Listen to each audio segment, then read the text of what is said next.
여러분, 글을 읽거나 혹은 말을 하다 보면 딱 한 단어 때문에 아주 낭패를 보거나 혹은 위기를 모면하거나 하는 이런 상황들이 종종 생깁니다. 아주 중요한 역할을 할 때가 있다는 거죠. 이 한 단어를 상대방이 어떻게 해석하는가에 따라서 전혀 다른 판단이나 결과가 벌어질 수 있기 때문입니다.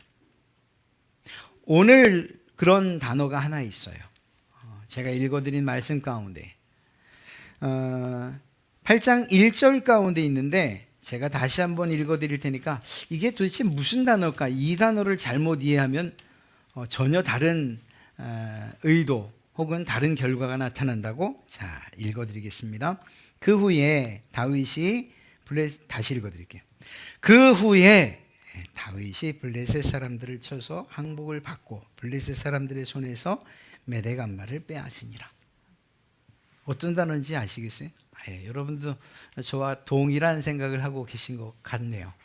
예, 맞습니다. 그 후에입니다. 그 후에. 아무것도 아닌 것 같은, 장과 장을 연결하는 것 같은, 이야기와 이야기를 연결하는 것 같은 이 그 후에라는 이 단어 하나, 시간적 배경을 알리는 이 단어 하나가 우리가 어떻게 보느냐에 따라서 완전히 다른 결과를 가져올 수 있다는 거예요. 물론 이렇게 읽든지 저렇게 읽든지 그 방향에서 해석하는 성경학자들이 있기 때문에 이건 틀리고 저건 맞다, 이게 맞고 저건 틀리다, 이렇게 말할 수는 없을 것 같습니다. 그럼에도 불구하고 오늘은 이 단어를 한 방향이 아니라 두 방향에서 좀 살펴보려고 해요. 첫 번째로 이 그 후라고 하면 이 그 후라는 게 어떤 사건을 이야기하는가 하는 것을 이 7장과 연결시킬 수 있습니다. 바로 앞장. 그러니까 이런 거죠. 다윗이 하나님을 위해서 성전을 지으려고 했지만 하나님의 반대로 그만둘 수밖에 없었어요. 그러나 하나님께서 그런 다윗의 마음과 생각을 기쁘게 여겨서 축복을 약속해 주시죠. 그 축복을 약속해 주신 그 후에 오늘 8장이 일어난 거예요. 이 사건들이. 자연스럽게 연결되지 않습니까? 하나님께서 이런 평안과 번성 그리고 그 강력한 국가를 약속해 주신 다음에 주변 나라들을 그들과 싸워 이기는 사건들이 기록된 거예요. 매우 자연스럽죠. 그렇죠. 이렇게 생각하면 성경 해석이 만사 쉬워집니다. 우리에게 주는 교훈, 특히 우리가 저 개인적으로 또 여러분들 가운데도 그런 분들 계시겠지만 별로 말하고 싶지 않은 복받는 비결 뭐 이런 거 있잖아요. 설교 제목 가운데. 복받는 비결의 공식과도 딱 맞아 떨어지는 거예요. 이 7장과 연결시키면. 하나님을 생각했더니 하나님께서 그에게 오히려 축복을 약속해 주셨고 그 축복의 약속들이 이렇게 이루어지는구나. 하나님을 위해서 또 하나님의 마음을 기쁘시게 해드리는 그 일을 해야 되겠구나. 이렇게 아주 훌륭한 교훈이죠. 틀리지 않아요. 맞아요. 복 받는 게 뭐가 잘못됐습니까? 하나님이 주시는 건 아니에요. 괜찮아요. 거절하는 게 더 이상한 거죠. 세배를 했어요. 5살짜리가 세배를 하고 혹은 7살짜리가 세배를 했어요. 기쁜 마음에 많지도 않아요. 1,000원짜리 주는데 그걸 굳이 안 받겠다고. 괜찮다고. 저는 한 대 주워받고 싶으시죠. 하나님께서 주시는 것을 굳이 거절할 필요는 없어요. 그러나 모든 성경의 관점들을 이러한 복의 관점들이나 성공의 관점으로 보는 것, 이것은 사실은 약간의 문제가 있어요. 그런 점에서 틀린 것은 아니지만 7장과 8장을 연결시켜서 보며 이게 우리가 복받을 수 있는 공식이구나. 하나님 그분을 기쁘시게 하고 그러면 하나님이 약속해 주시고 그러면 마땅히 이것과 이것은 이런 결과로 이렇게 대입을 하게 되면 풀리는 것도 있지만 풀리지 않는 일들도 왕왕 있어요. 왜냐하면 우리 성도들의 삶 가운데에는 복이라고 말할 만한 것만 있는 게 아니기 때문이에요. 때로는 낙심하는 일들도 있고 좌절하는 일들도 있고 싸우고 다투는 일, 해결되지 않는 문제들이 사실은 우리가 생각하는 것보다 훨씬 많기 때문이에요. 그러면 이 공식이 깨지는 거죠. 그러니까 무슨 비결, 무슨 공식이라고 성경을 일률적으로 그렇게 도식화시키는 것은 결코 옳은 것은 아니에요. 그럼에도 불구하고 우리가 그 생각을 놓칠 수 없는 이유가 무엇이냐? 6절과 14절 때문이에요. 그 내용을 보면 무엇이라고 기록하고 있는가? 다윗이 어디로 가든지 여호와께서 이기게 하셨다. 이 말 때문이에요. 그럼 더 확실해지는 거죠.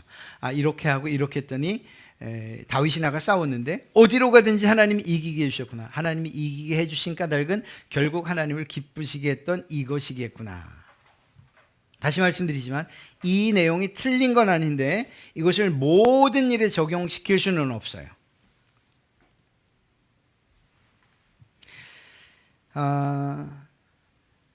그런데 제가 이제부터 드릴 말씀을 들으면 뭔가가 좀 어긋난 듯한 그런 느낌을 좀 받게 되실 거예요. 제가 일부러 성경을 이렇게 꼰 건 아니에요. 제가 뭘 많이 생각했다는 것을 여러분에게 드러내려고 하는 것도 아니에요. 그냥 이렇게 해석한 분들도 있고 저렇게 해석한 이 성경을 주해한 성경학자들의 다른 의견을 살피다 보니까 이쪽에서도 좀 봐야겠구나 이런 생각이 들어서 여러분들에게도 제안을 하는 겁니다. 그동안에 이스라엘은 가나안을 정복할 때 외에는 거의 방어적인 전쟁이 전부였어요. 이 정복을 위해서 공격하는 일들은 사실 그렇게 많지 않았어요. 이스라엘이라고 하는 나라가 지리적으로나 또 혹은 그 주변의 정세로나 볼 때에 이 다윗 때만큼 평안한 적이 없었던 것이죠. 대부분 주변의 강대국들에게 이렇게 치여서 사는 그러한 땅이었어요. 그러니까 역사적으로 볼 때에도 국제 정세로 볼 때에도 그저 방어하면 그러면 성공이라고 말할 수 있는 그런 전쟁이 대부분이었어요. 성경도 마찬가지예요. 다만 가나안 전쟁은 하나님께서 명령하셨고 진멸을 명령하셔서 모든 사람들을 죽여야만 하는, 숨쉬는 모든 것들을 다 죽여야만 하는 그러한 특별한 전쟁이었던 거죠. 그 외에는 말씀드린 것처럼 방어를 위한 전쟁,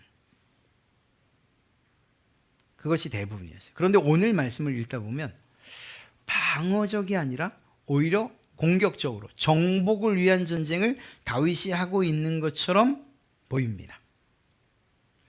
주변국을 정복하는 과정을 좀 더 자세히 살펴보면 이게 다윗이 맞아? 다윗이 이런 일을 했다고? 다윗의 이름만 기록되어 있고 그 아래에 있는 부하들이 한 일 아닐까? 이런 생각까지 하게 돼요. 그가 어떻게 주변국들을 정복했는지를 한번 보겠습니다. 먼저 사무엘 하 8장 1절 우리가 읽었던 내용인데요. 그 후에 다윗이 블레셋 사람을 쳐서 항복을 받고 블레셋 사람들의 손에서 메대간말을 빼앗았다라고 하는 그런 기록이 있죠. 사실 이것은 매우 그냥 정상적이에요. 그냥 일반적으로 기록된 대로 기록되어 있어요. 블레셋과 전쟁한 후에 승리하고 항복까지 받아내고 그들의 손에서 이 메덱 암마라고 하는 것을 빼앗는데 이건 일종의 통치권을 상징하는 것입니다. 그러니까 이후로는 블레셋이 다시금 이스라엘을 침범할 수 없도록 완전한 장악을 했다라는 그런 의미예요. 이거야 당연히 그럴 수 있지요. 적어도 블레셋에 대한 문제는 사실 딱히 찾아볼 수 없어요. 그런데 2절의 내용은 일반적이지가 않아요. 2절.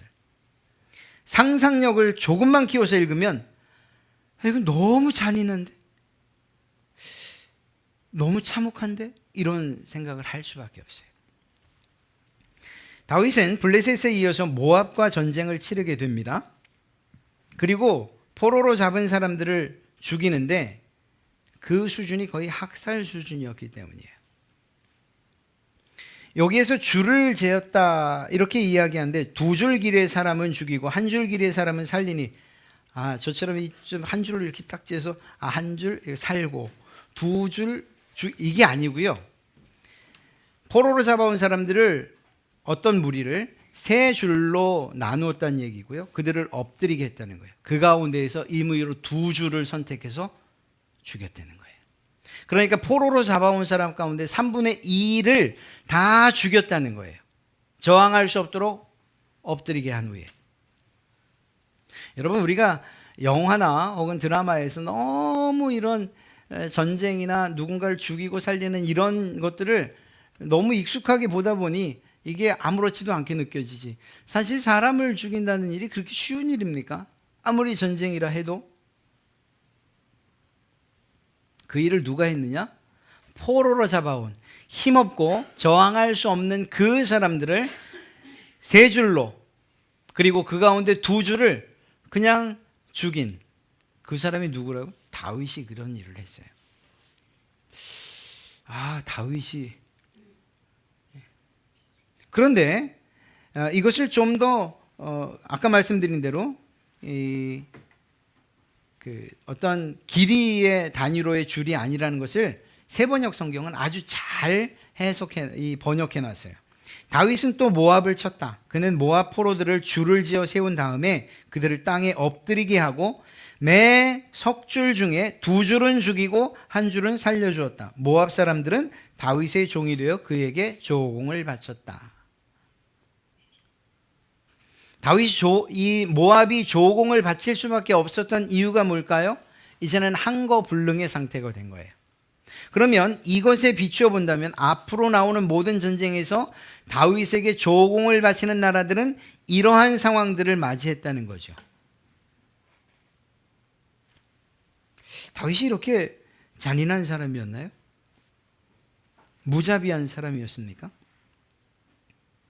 자, 여기서 더 큰 문제가 한 가지 있어요. 모압이라고 하는 나라가 어떤 나라인가 하는 거예요. 모압은 아브라함의 조카 롯의 자녀들이에요. 자녀들로 인해서 생긴 민족이에요. 물론 정상적인 방법은 아니었습니다만 어찌되었거나 이 롯의 아들 두 명이 모압과 암몬의 조상이 됐어요. 조금만 올라가면 아브라함이라고 하는 혈통, 같은 혈통에서 태어난 형제들인 거예요. 형제들. 혈통적 유대 관계가 있는 나라였다는 것입니다. 출애굽 당시에는 그 이유 때문에 하나님께서 모압을 치지 말라고 명령하기까지 하셨어요. 뿐만 아니라 이 모압은 다윗에게 있어서는 아주 중요한 나라예요. 왜냐하면 다윗의 증조 할머니인 룻이 어느 나라 사람이에요? 이 모압 사람이에요. 증조 할머니의 나라를 지금 이렇게 공격하고 무참히 살해한 거예요. 그러면 다윗과는 직접적인 연관이 없냐? 아니에요. 사울에게 막 쫓길 때 이 다윗과 그리고 그의 부모들이 어디로 피신을 가는가 하면 모압으로 피신을 가요. 그리고 모압 사람들이 잘 보호해줘요. 오늘 성경이나 또 다른 곳에서 이 모압을 왜 이렇게 거의 진멸 수준에 가깝도록 죽이는 일, 이 살인하는 일을 왜 다윗이 했는가에 대해서는 사실 기록하고 있잖아요. 다만 유대교 전통 혹은 그들의 전해 내려오는 가운데는 어떤 이야기들이 있지만 그건 신빙성이 없어요. 그러니까 이유는 알 수 없어요. 그러나 우리가 알 수 없는 어떤 이유가 했다 해도 다윗의 그 잔인함이나 무자비함, 이것으로부터 다윗이 자유로워질 수는 없다는 거예요. 이어서 다윗은 소바왕 하다데셀을 공격합니다. 그래서 말 타는 병사 1700명, 보병 2만 명을 사로잡아요. 그리고 소바왕을 도우려고 달려온 아람 사람 2만 2천 명을 죽여요. 조공을 바치게 합니다. 자, 아까 말씀드렸던 조공을 바친다는 게 무슨 의미인가? 거의 그들이 힘을 쓸 수 없도록 그렇게 싸울 수 있는 모든 사람들을 죽였다는 것으로 이해해도 틀리지 않을 거예요. 13절을 보면 다윗은 에돔 사람을 역시 18,000명이나 쳐 죽였다고 기록하고 있어요. 아니 그러니까 다윗이 이런 사람이었냐고요. 그리고 나서 다윗은 하다데셀에게 각종 무기류 또 금방패 등 엄청난 양의 놋 이런 것들을 전리품으로 빼앗습니다. 또 하맛 왕으로부터 금그릇, 은그릇 그리고 놋그릇을 곡물로도 받아요. 이러한 전쟁을 하고 그래서 가는 곳마다 승승장구를 하고 돌아온 그 다윗은 이스라엘로 돌아와서 큰 명성을 얻게 돼요. 그게 13절에 기록되어 있죠. 다윗이 소금 골짜기에서 에돔 사람 18,000명을 쳐 죽이고 돌아와서 명성을 떨치니라. 어떤 명성이었을까요? 야, 드디어 우리에게 힘 있는 왕, 우리를 보호해 줄 왕이 생겼습니다. 다윗 왕 만만세, 이것 아니었겠습니까? 이때의 환호성은 적어도 골리앗을 죽이고 돌아왔을 때에 사울이 죽인 자는 천천히요 다윗이 죽인 자는 만만입니다 라고 외쳤던 그것과는 전혀 다른 그러한 외침이고 환호성이었겠죠. 어찌되었거나 이 성경은 명성을 떨쳤다 이렇게 기록하고 있어요. 아마도 주변 나라들은 무서워서 벌벌 떨었을 것입니다. 그 다윗의 명성 앞에. 만약에 그 후에 라는 단어를 7장의 결과로 보면 지금까지 말씀드린 다윗의 잔인함, 무자비함 사실 별 문제가 되지 않아요. 뭐가 이것들을 무마시켜 주죠? 하나님께서 함께 하셨더라. 다윗이 좀 잔인했지만 그래도 하나님이 함께 하셨지. 그러니까 이겼지. 또 그 내용을 보면 다윗이 말의 힘줄을 끄는 것 그런 내용들이 있거든요. 그것은 아마도 율법에 기록된 것처럼 너희가 이제 왕이 세워졌을 때 그 왕이 해야 될 일이 있는데 말 의지하지 말아라. 하나님만 의지해라. 라고 하는 그런 율법의 내용에 따라서 아마도 말의 발 힘줄을 끊었을 것입니다. 그러니까 그 봐라. 이렇게 하나님 앞에 순종한 모습이 있으니까 또 하나님이 함께 해주신 거지. 이렇게 다윗의 그 부정적인 내용들 혹은 잔인함이나 혹은 무자비함을 덮어줄 만한 그런 내용들이 꽤 있다니까요. 7장으로 연결시켜서 보면 그래요. 그럼에도 불구하고 우리 마음에는 여전히 해결되지 않는 게 있는 거죠. 아니 그러면 이렇게 잔인해도 되는 건가? 이스라엘 백성들에게만 성군이면 되는가? 자기 나라만 지키고 보호하고 다른 사람들의 목숨이나 이런 것들에 대해서는 이런 방식으로 처리해도 되는가? 하나님이 그걸 기뻐하셨기 때문에 다윗을 이기게 하신 건가? 이런 생각이 들 수밖에 없는 거죠. 뭔가 조화되지 않는 내용들이 함께 섞여 있는 그런 느낌인 거예요. 이번에는 그 위치를 좀 바꿔 보겠습니다. 7장 뒤에 8장으로 이어지는 게 아니라 이 8장을 뚝 떼어서 다른 곳으로 좀 옮겨 보려고 해요. 아니 목사님 암만 그래도 그렇지 목사님이 이걸 막 이쪽에서 막 저쪽으로 저쪽에서 이쪽으로 그렇게 옮기시면 됩니까? 이렇게 말씀하시겠지만 다시 말씀드리지만 이미 그렇게 한 분들이 계셔서 제 생각을 확인한 다음에 여러분에게 말씀드리는 거예요. 신학적으로도 문제없고 여러분들이 어디 가서 말해도 우리 목사님 막 이렇게 띄워가고 저기다 붙이더라 이렇게 얘기해도 제가 변명할 만한 근거가 있어서 말씀드리는 겁니다. 그게 어딘가 하면 바로 5장과 6장 사이예요. 아니면 6장에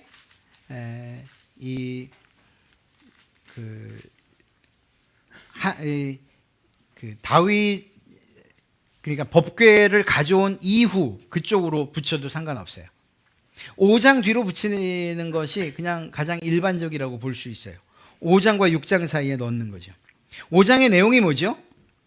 그 마지막 내용을 보면 다윗이 왕이 된 다음에 여부수성을 빼앗고 왕궁도 세우고 여러 처첩도 거느려요. 그리고 나서 마지막에 내용이 뭔가 하면 블레셋과 싸우는 거예요. 막 싸우는 내용이에요. 그래서 5장 25절 마지막 절과 8장 1절을 함께 이어서 읽으면 이렇게 돼요. 이에 다윗이 여호와의 명령대로 행하여 블레셋 사람을 쳐서 게바에서 게셀까지 이르니라. 그 후에 다윗이 블레셋 사람들을 쳐서 항복을 받고 블레셋 사람들의 손에서 메대간마를 빼앗으니라. 이렇게요.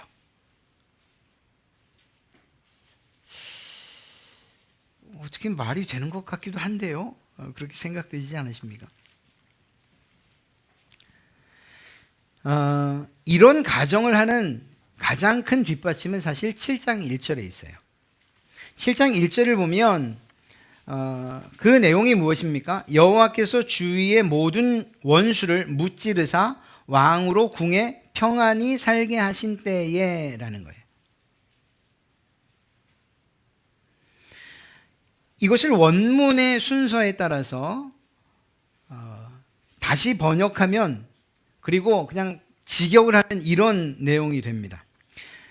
우리가 읽은 성경에서는 여호와께서 주위의 모든 원수를 무찌르사 왕이 궁에 평안히 살게 하신 때에 라고 해서 순서가 무찌르고 평안히 살게 하신 때로 이렇게 되어 있죠. 예. 새로운 그러니까 직역을 하면 이렇게 이것을 좀 더 자세하게 설명하고 있습니다. 다시 말해서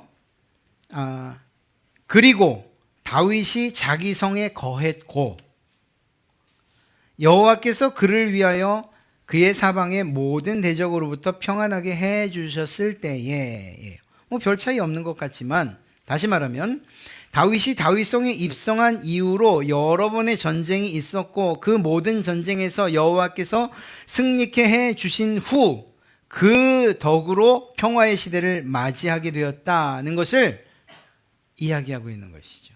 그러니까 지금 이 7장이 있은 후에 평화의 시대 그리고 또 모든 것이 다 이제는 안정된 그 시기 이후에 다시 전쟁이 있었다는 것이 아니라 이것들을 모두 마친 후 전쟁을 모두 마친 이후에 평안할 때에 7장의 내용이 이어진다 이것이에요.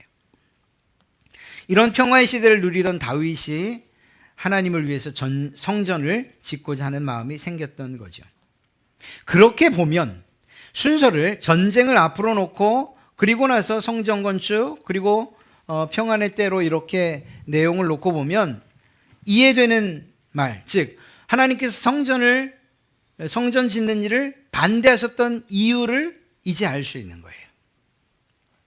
오늘 성경은 아니지만 역대상을 보면 다윗이 자기 입으로 이야기해요. 하나님께서 내가 성전을 짓지 못하도록 막으신 이유가 이것이다 라고 이야기를 해요. 역대상 22장 8절과 28장 33절을 보면 이렇게 기록하고 있어요. 다윗의 입을 통해서 여호와의 말씀이 내게 임하여 이르시되 다윗이요 내게 임하여 이르시되 너는 피를 심히 많이 흘렸고 크게 전쟁하였느니라. 내가 내 앞에서 땅에 피를 많이 흘렸은즉 내 이름을 위하여 성전을 건축하지 못하리라. 28장 33절을 보면 하나님이 내게 다윗이 말하는 겁니다. 하나님이 나 다윗에게 말하기를 너는 전쟁을 많이 한 사람이라 피를 많이 흘렸으니 내 이름을 위하여 성전을 건축하지 못하리라 하셨다. 이 피 흘림은 정당한 하나님의 명령에 의한 그런 피 흘림이 아니었던 거죠. 그리고 그 양도 죽인 수도 너무 많았던 거예요. 너무 많았던 거예요. 그리고 우리의 눈에 보기에는 잔인하고 무자비하기까지 했던 것이죠. 하나님의 눈에도 그렇지 않았겠어요? 이 부분을 통해서 우리는 하나님께서 다윗의 성전 건축을 반대하신 이유를 발견하게 됩니다. 또 한 가지요. 다윗이 제가 하나님의 성전을 건축하겠습니다.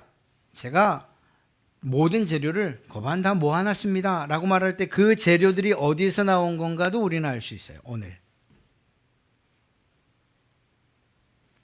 역대상 28장 2절을 보면 이에 다윗 왕이 일어서서 이르되 나의 형제들 나의 백성들아 내 말을 들으라. 나는 여호와의 언약궤 곧 우리 하나님의 발판을 봉안할 성전을 건축할 마음이 있어서 건축할 재료를 준비하였으나, 다윗은 성전 건축을 위한 재물들을, 그 재료들을 다 준비했다고 말하고 있어요. 그런데 그 재물들이 어디서 나온 것이냐고요.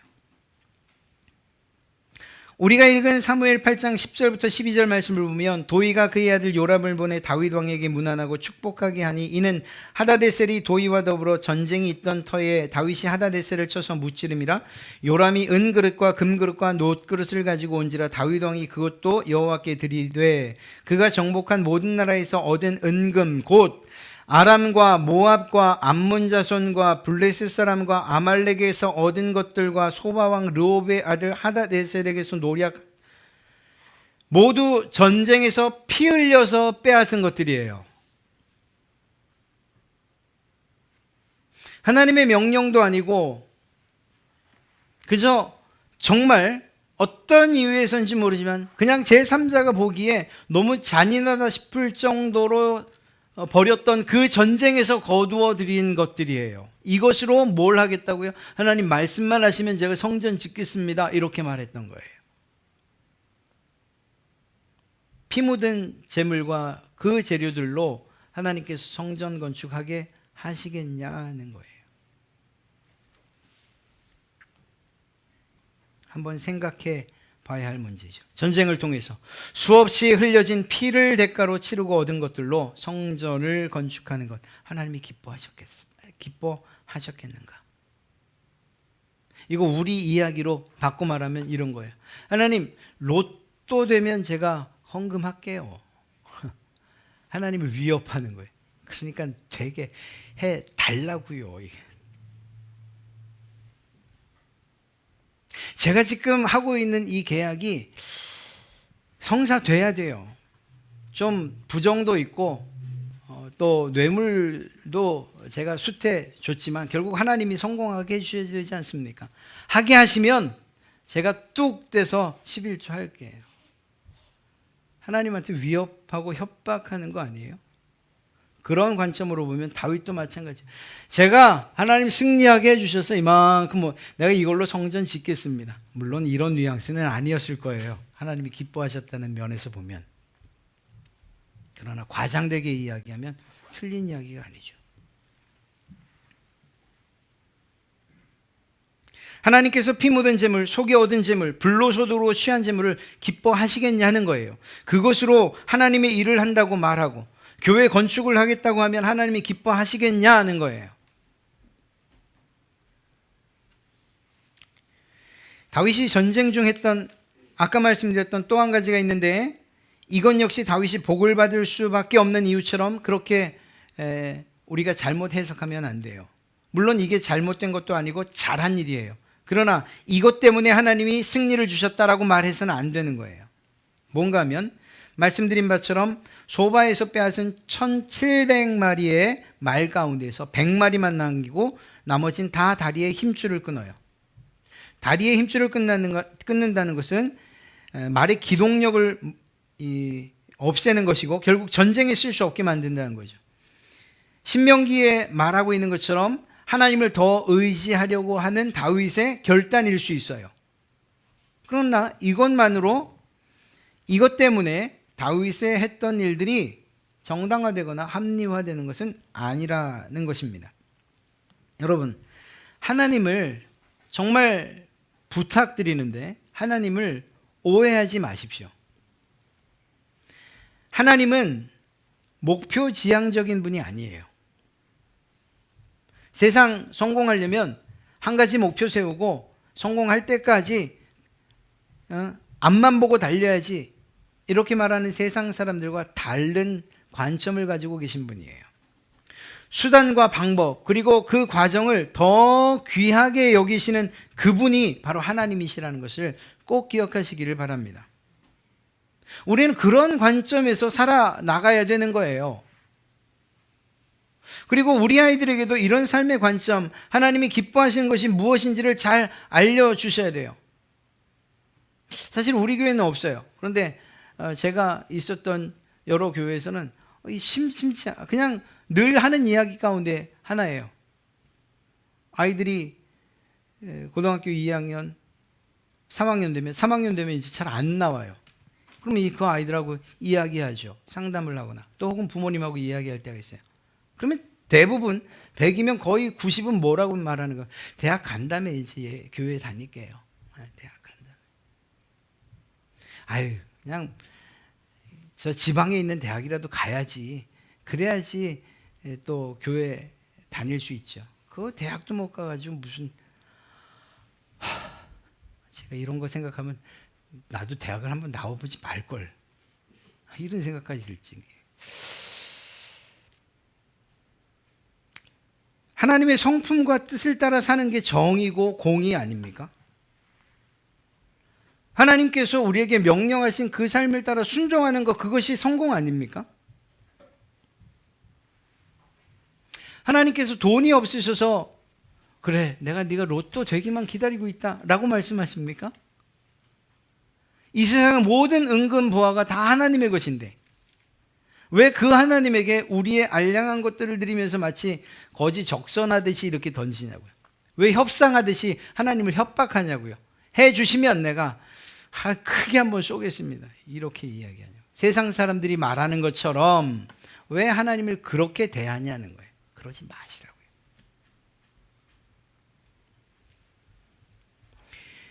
속이는 저울이나 거짓과 속임수로 얻는 수입, 그저 많이 언급하면 하나님이 기뻐하실 것이라고 생각하는 이런 분이 하나님이 아니시라니까요. 때로는 과부의 2렙돈을 더 귀하게 여기시는 그분이 하나님이셔요. 하나님께서 여러분에게 그래 나도 너희들이 잘하는 말 그 속담 알아. 개처럼 벌어서 정승처럼 쓰거라. 이렇게 말씀하시는 분이냐고요. 그런 분이 아니세요. 하나님의 마음을 기쁘게 해드리는 것은 어떤 외적인 요소들이 아니에요. 우리의 마음으로부터 시작되는 것이라는 것을 꼭 기억하시기 바랍니다. 사실 이게 오늘 여러분에게 드리려고 하는 교훈은 사실 아니에요. 그냥 이건 아주 작은 그냥 지나가다 얻어 걸린 교훈이에요. 그래도 마음에 좀 새기시기 바랍니다. 제가 말씀드리려는 건 지금부터예요. 자 보십시오. 다윗의 모습을 보니까 뒤죽박죽 엉망진창이에요. 이 편을 들어줄래니 너무 잔인하고 무자비해요. 또 이 편을 들어줄래니 하나님의 말씀에 순종해요. 또 하나님이 함께 하셨다고 해요. 이 두 가지 조화되지 않는 것을 어떻게 우리는 하나 되게 하고 또 우리의 신앙의 교훈으로 삼아야 되느냐 하는 거예요. 적어도 다윗처럼 좀 살아보겠다, 다윗을 닮아봐야지 하는 이런 분들에게는 더 큰 딜레마가 아닐 수 없는 거예요. 다윗처럼 살아봐야지, 하나님의 말씀에 순종해야지, 하나님이 기뻐하시는 일을 해야지. 그리고 돌아서니까 잔인해요. 이것도 따라해야 되는 건가?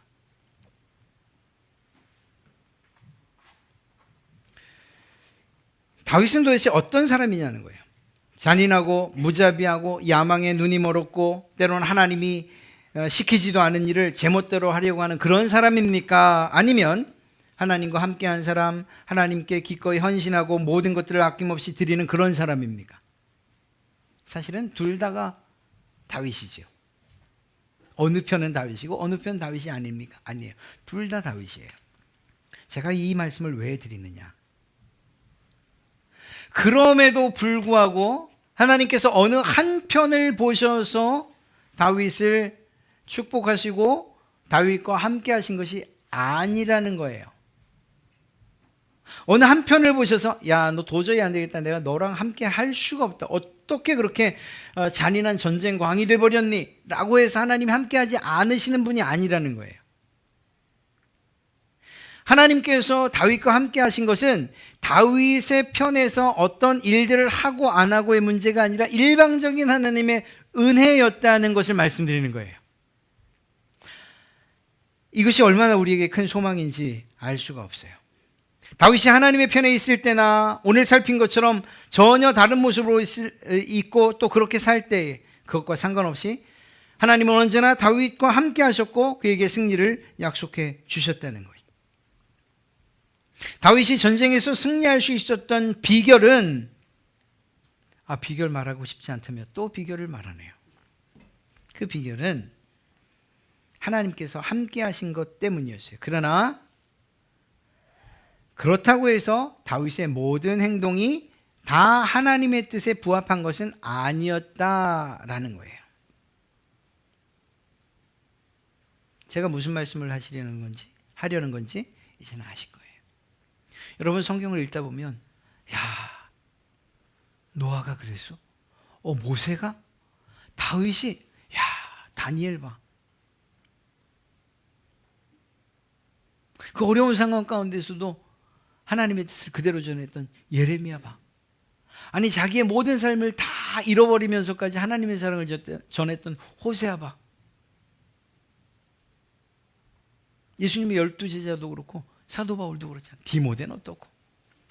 우리가 성경을 읽으면서 우리는 종종 사람에게 이 눈을 그리고 그를 바라보며 초점을 맞춘다는 거예요. 그 사람이 얼마나 훌륭했는지, 어떤 점을 본받아야 할지, 어떤 복을 받았는지 이런 것들에 관심을 갖는다는 거죠. 오늘 여러분에게 말씀드리려고 하는 핵심은, 우리가 바라봐야 될 것들은 비록 그것이 성경에 기록된 인물들이라 하더라도 사람이 아니라는 거예요. 지금까지 다윗을 바라봤다면 이제는 그 눈을 돌이켜서 그 다윗을 어떻게 사랑하시고 그에게 어떤 은혜를 베푸시는가, 그분이 누군가, 바로 그 하나님에게 초점을 돌리셔야 돼요. 우리의 눈을 돌리셔야 돼요. 우리의 고개를 들어서 그분을 바라봐야 한다는 것입니다. 이렇게 접근하지 않으면 오늘 본문은 사실 해결될 수가 없어요. 다윗만 바라봐서는 우리를 합리화할 수밖에 없어요. 우리가 다윗처럼 잔인하고 혹은 또 공정에도 맞지 않고 그리고 부도덕한 일을 할 때는 다윗도 그랬는데 이렇게, 그리고 또 하나님 편에서 어떤 일들을 할 때는 내가 다윗처럼 하잖아 이렇게 말이에요. 하나님께서 다윗에게 승리를 안겨주신 가장 근본적인 이유는 전적으로 하나님의 신실하심, 하나님의 은혜, 일방적인 사랑에 있다니까요. 자, 이것을 이제 우리의 삶에 좀 적용시켜 봐야 돼요. 그래요. 그러면 내가 이제 성경에서는 얻을 것만 얻지요. 다윗에게서 좋은 것만, 나쁜 건 타산지석으로 삼아서 안 따라하면 되죠. 제일 좋은 방법이에요. 그렇게 하시면 돼요. 그런데 이게 실제적으로는 성경의 인물들에만 해당되는 게 아니기 때문이에요. 우리의 삶 가운데 지금 현재 교회 안에 있는 어떤 장로님, 또 혹은 어떤 권사님, 혹은 어떤 집사님, 혹은 이렇게 나도 저래야지 라고 생각하신다면, 그러면 그 생각 지금 즉시 내려놓으세요. 우리 교회는 본받을 분 없고 저기 어느 교회 장로님 얘기 들으니까 나도 그 장로님처럼 돼야지, 그 생각도 내려놓으세요. 사람에게서는 결코 우리의 영혼의 유익을 얻을 수 없어요. 오히려 실망만 하게 될 거예요. 63빌딩 그게 기도하는 손 모양이었다면서, 그 회장님 정말 신앙적이고 나도 그래야지. 근데 올바르게 사셨어요? 여러분들이 따르고 있던, 그리고 본받아야지 했던 그분들이 여러분들에게 실망을 준 적 없어요? 더 많을 거예요. 어쩌면 저도 여러분들에게 실망을 주는 사람 중에 한 사람이 될지도 몰라요. 그러니까 저 바라보지 마세요. 누구도 마찬가지예요. 우리가 바라봐야 되는 건 오직 예수 그리스도, 하나님 한 분이에요. 굳이 바라보신다면 그분에게 하나님이 어떻게 역사하셨는가를 보세요. 굳이 이 다윗을 본다면 다윗이 어떤 상황, 다윗이 어떤 결정, 어떤 삶을 살았는가, 하나님에게 어떻게 했고 사람에게 어떻게 했는가 하는 그 점보다 그 다윗을 하나님이 어떻게 사용하시고 그에게 어떻게 대하시고 어떤 땐 어떻게 책망하시고 어떤 땐 어떻게 축복하셨는가, 하나님이 하신 일들을 보세요. 그러면 실망하지 않으세요. 사람들을 볼 때도 여러분 옆에 있는 존경할 만한 그러한 신앙적 위인들이나 그리고 여러분들이 목표로 삼는 그러한 분들이 계시다 하더라도 그분들에게 하나님이 어떻게 일하셨는가를 보세요. 여러분, 제가 정말 싫어하는 것 가운데 한 가지가 뭔가 하면 간증이에요. 간증. 간증 좋은 것 아니에요? 근데 간증이에요. 왜냐하면 간증이 나쁜 것이 아니고, 우리가 흔히 말하는 간증은 성공하지 않으면 간증으로 쳐주질 않아요. 예수 믿는 사람들이 다 성공합니까? 성공해야만 하나님의 은혜를 깨닫습니까? 여러분들의 신앙의 여정들을 보세요. 일어설 수 없을 만큼 마음이 무너져 내리고 녹아져 내리고, 이 일을 어떻게 할까, 또 정말 내 실수나 내 죄 때문에 무너져버린 그 삶 가운데 하나님의 은혜가 나타나지 않았습니까? 비록 그것이 회복돼서 오히려 예전보다 더 낫지 않아도 그냥 그 비참함 가운데 있어도 하나님의 은혜가 느껴지지 않았습니까? 그러면 그때 하는 간증이면 제가 기회를 드릴게요. 그 어려운 가운데서도 하나님의 은혜입니다 라고 말할 수 있는 분 계시면, 그러면 제가 간증의 기회를 드릴게요. 그런데 그걸 늘 기다려요. 늘 기다려서 성공할 때까지 기다려요. 그리고 그때 돼서야 간증이라고 말해요. 이것이 아까 말한 모든 것들을 복받는 비결로 볼 때에는 결국 성공한 사람이 나와야 하나님의 은혜가 있다고 생각하기 때문인 거죠. 그러면 우린 누굴 보는 거예요? 간증자를 향해서 박수를 치는 거예요. 그건 하나님을 향한 박수라고 말할 수 없어요. 나도 당신처럼 그렇게 해서 성공하는 사람 되겠습니다 라고 말하는 것에 불과하지 않아요. 사랑하는 성도 여러분, 성경을 보시던 여러분 주변에 있는 모든 사람들을 대하실 때에, 그리고 또 그들에게서 무엇인가를 얻길 원하신다면 그 사람을 보지 마시고요, 그 사람 가운데 역사하시는 하나님을 보세요. 결코 좌절하거나 실망할 일 없을 줄 믿습니다. 하나님은 우리의 이중성, 삼중성, 우리가 엉망일 때나 혹은 또 뭔가를 좀 잘할 것 같은 그런 때, 이런 것과 상관없이, 그래서 때로는 연약하거나 때로는 죄와 허물 가운데 있거나 때로는 하나님과 원수되었던 그때에도 여전히 우리를 위해서 십자가에 못 박혀 죽으신 그분이라니까요. 로마서 5장이 그것을 이야기하고 있는 거예요. 하나님의 일방적인 은혜, 그 은혜로 살아가는 사람들이 여러분과 저예요. 우리의 눈이 하나님에게서 떠나서 다른 사람들을 바라보려고 한다면 그 즉시로 멈추시고 다시금 하나님께로 얼굴을 향하십시오. 단 한순간도 하나님의 은혜가 아닌 것이 없고, 그 어떤 사람도 하나님의 은혜가 없이 자기 스스로 잘 되었다 혹은 삶을 살아간다 이렇게 말할 사람 없기 때문입니다. 우리는 무엇에 집중해야 합니까? 무엇을 바라봐야 됩니까? 우리가 바라봐야 될 것은 다윗이 아니고 옆에 있는 어떤 분이 아니고 하나님이십니다. 이 하나님만을 바라보고 그분께 시선을 고정할 때, 그것이 세상 사람들이 인정하고 인정하지 않던 간에 그것이야말로 주 안에서 성공하는 삶이고 하나님께서 기뻐하시는 삶이 될 줄로 믿습니다.